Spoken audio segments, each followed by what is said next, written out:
Yes, welcome everyone to Cannabis News with Joe Klare for March 30th, 2018. Cannabis News is brought to you by Marijuana Times, powered by the Marijuana Times. Go check us out over at marijuanatimes.org.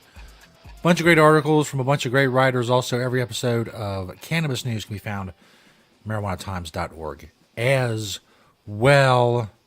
It's easily shareable with your social media networks. Talking about some cool stuff today, North Carolina, and what's going on with tobacco in North Carolina. And maybe, because tobacco sales are declining, obviously, there's something else that farmers in North Carolina could plant and grow. We'll see what that is. Also, slow progress for medical marijuana in Ohio. We talked about that before. It's still slow. So we're going to talk more about that. And also, more positive news about medical marijuana coming out of Utah. Talk about all of that coming up, of course. But first, I'll tell you, the Cannabis News is brought to you by Natureside Cannabis. Grow safe and poison-free with Natureside Cannabis. Check them out at naturesidecannabis.com. The site is spelled CIDE. They have organic, all-natural pesticides. Natureside Cannabis. They also help you become regulatory compliant in your state. There's pesticide regulations in just about every state that has cannabis growing. You can be regulatory compliant. Don't use harmful chemicals. As I said, grow safe and poison-free. Naturesidecannabis.com is the way to do that. Their products, their expertise, all of that. Go check it out. They're a proud sponsor of Cannabis News. This first story is from marijuanatimes.org. North Carolina tobacco farmers are making the switch to hemp by Stephanie Hollander. Basically, as you know, for obvious reasons, tobacco sales are down. Less people are smoking cigarettes. They're moving to vapes. They're quitting altogether. And since tobacco is such a huge cash crop, or was such a huge cash crop for North Carolina, these farmers have to grow something else. And something perfect for them to grow is hemp.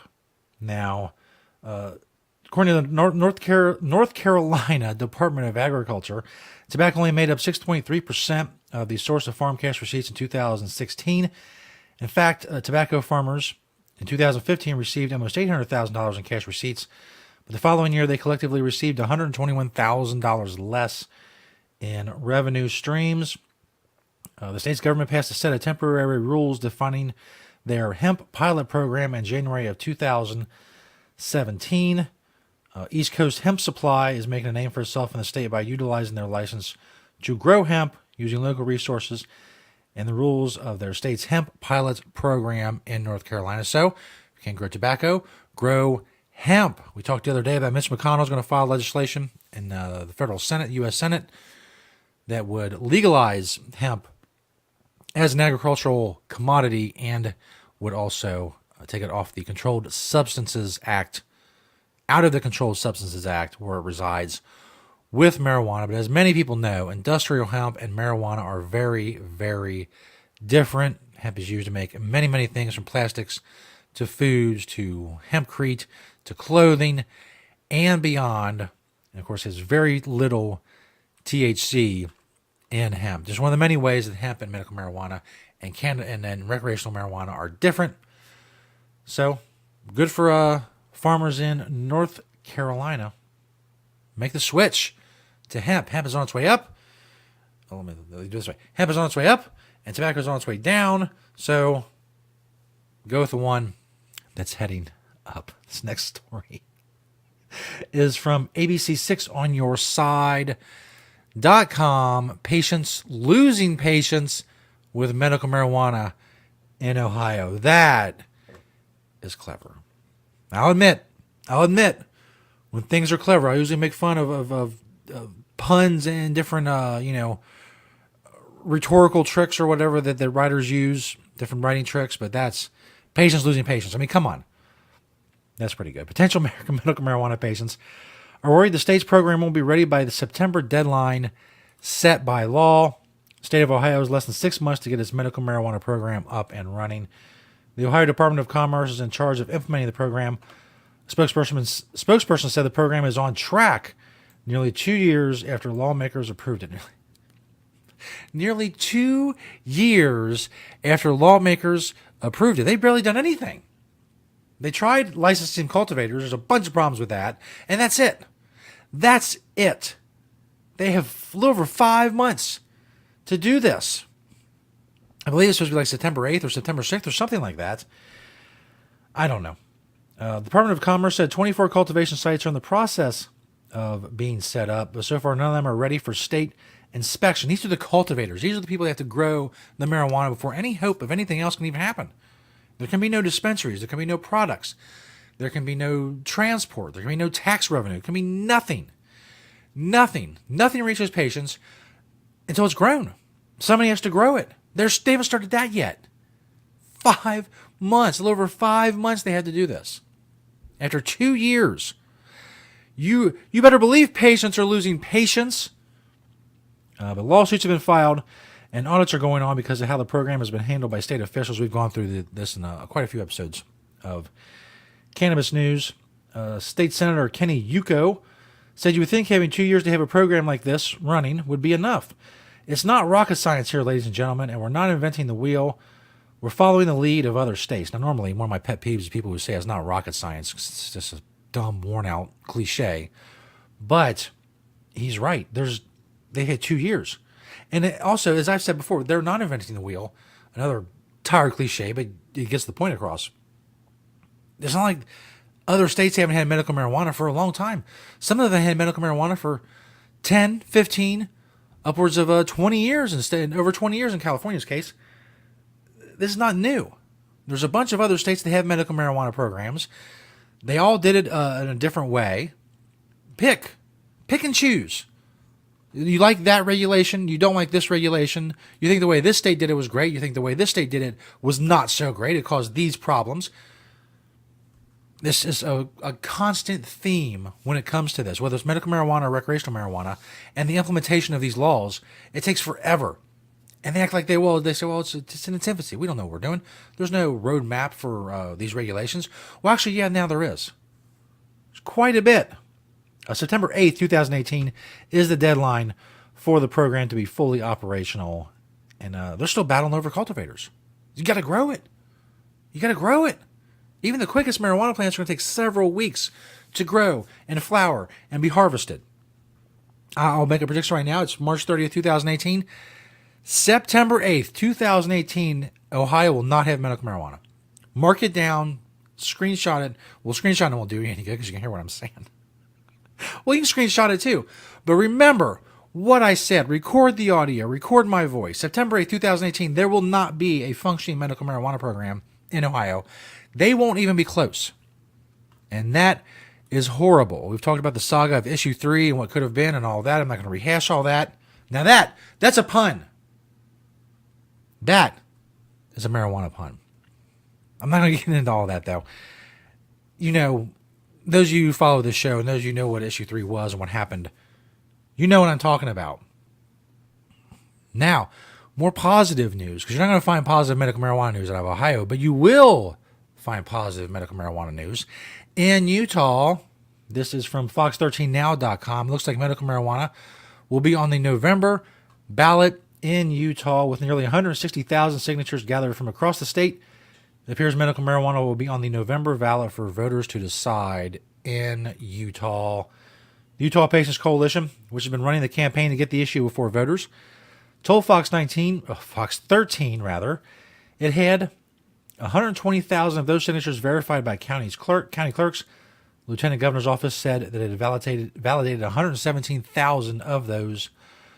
That's more than the 113,000 needed to qualify for the November ballot. DJ Shands with the Utah Patients Coalition said this is indeed going to be on the ballot for 2018. Now, it's not absolutely official yet. The signatures are still being verified by county clerks and the Lieutenant Governor's office. To qualify, medical marijuana supporters have to collect a percentage of signatures in 26 of Utah's 29 Senate districts. A few of those need some extra signatures, Shands said. The deadline for that is April 16th. In other words, some of these, they have a total amount of signatures that they need, but some of the Senate districts, they're not quite to the percentage they need, in 26 of the 29 Senate districts, but they'll get there because they have a couple more weeks to continue to gather signatures. So it looks like Utah is going to be voting on medical marijuana. Now, the rest of the story, you can find links to all the stories I talk about in the description of the video. A lot of people are complaining about the Utah medical marijuana program. It's too much. It's too fast. Is this going too quick? And I find all of this, I don't know what the word is, annoying. It's just annoying that people have the gall to say, well, we're moving too fast on getting people who could benefit from medical marijuana actual access to medical marijuana. Why is it their business? And it's a rhetorical question, obviously. It's because marijuana was made illegal a long time ago. And that is the problem we're still dealing with today. But if you look at it on a logical level, none of these people in this story should have any opinion. Well, they should have opinions, but their opinions should have no basis and no influence over whether or not people are able to use medical marijuana in the privacy of their own home, their own apartment, with in conjunction with their doctor. None of these people should have influence over that. Not DJ Sands, not state senators, no one. No one's opinion should decide whether or not someone they don't know who may be sick or for whatever reason wants to use marijuana. They are not infringing on the rights of anyone else. These people who are using marijuana for medical purposes or recreational purposes for that matter, but for the sake of this argument, we're talking about medical purposes. They are not infringing on the rights of anyone. So no one's opinion should have anything to do with it. Utah Patients Coalition is pleased with a new UtahPolicy.com poll showing that 77% of Utahns, is that what they call them? Support medical marijuana. That's great. That's great. But those 77% shouldn't matter. The other 23% shouldn't matter. It should not matter.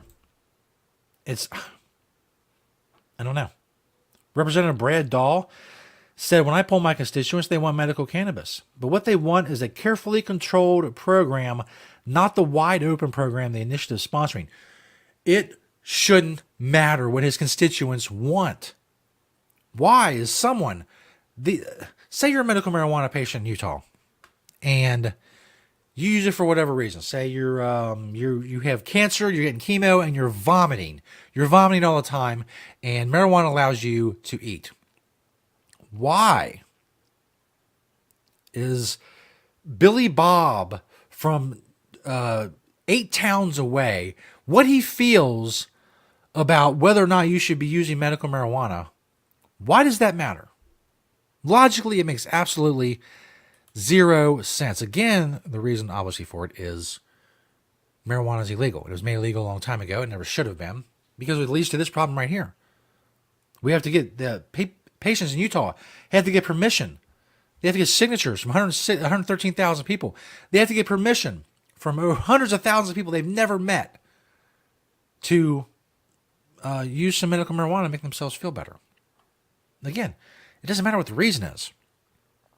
But in this case, the reason is medical, and from a logical perspective, having to have the permission of people you've never met and hoping that they give you that permission, that you won't be a criminal and you have access to medical marijuana, it's crazy. The whole thing's nuts.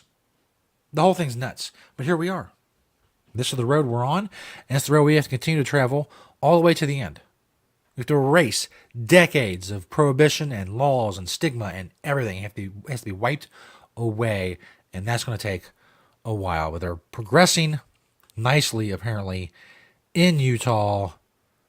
And we'll continue here, Cannabis News with Joe Klare, March 30th, 2018. It's Friday. The show's over. You now can officially start your weekend. We'll be here next week fighting, pushing a little farther down that road that will eventually wipe away all this ridiculousness. Hopefully, people in 50 years, you tell them that marijuana used to be illegal, they'll think, well, that's nuts. Why is that? They'll look at marijuana prohibition the same way we look at alcohol prohibition now. We look back at alcohol prohibition and see it was an abject failure. It was pointless. And who cares if someone drinks? As long as they're not infringing on the rights of anyone else, who cares what they do at all? It's not your business. If they're not infringing on your rights, it is not your business. Period. Full stop, as the kids say now. Because apparently they're using telegraph terminology for slang. Thank you to NatureSideCannabis.com for sponsoring Cannabis News. Go check us out on marijuanatimes.org. Also check us out on Apple Podcasts as well for the audio-only version of the show. Thanks everybody for checking us out, liking, sharing, commenting on the videos. Help us spread the truth about cannabis with Cannabis News. We'll see you next week. Thanks, everybody.